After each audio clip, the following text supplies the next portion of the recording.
Praise the Lord. வசன ஜெபத்துக்கு உங்களை வரவேற்கிறேன். எரேமியா 31:25.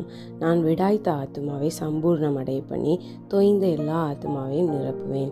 ஆமென். ஆண்டவரே, நீர் விடாய்த்த சோர்ந்து போன ஆத்துமாக்களை சம்பூர்ணமடைய பண்ணுகிறதுக்காக நன்றி ஆண்டவரே.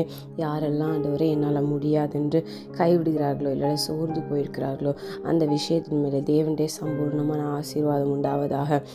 தேவனுடைய ஆசீர்வாதம் அவங்க வீட்டில் பலிப்பதாக. தொய்ந்து போன எல்லா ஆத்துமாக்களையும் நீர் நிரப்புவீராக. யாரெல்லாம் சோர்ந்து போய் வேதனைப்பட்டு நொந்து போயிருக்கிறாங்களோ, அவங்களுடைய இருதயத்தை உங்களுடைய ஆவியினால் நிரப்புவீராக. அவருடைய சந்தோஷத்தை கொடுப்பீராக. உங்களுடைய ஆனந்த தைலத்தினால் அவர்களை நிரப்புவீராக.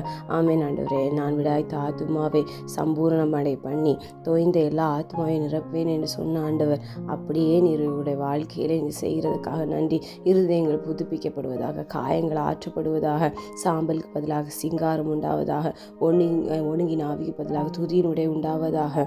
ஆமென். நீர் அப்படியே செய்கிறதுக்காக நன்றி. இயேசுவின் நாமத்தில் ஆமென். God bless you.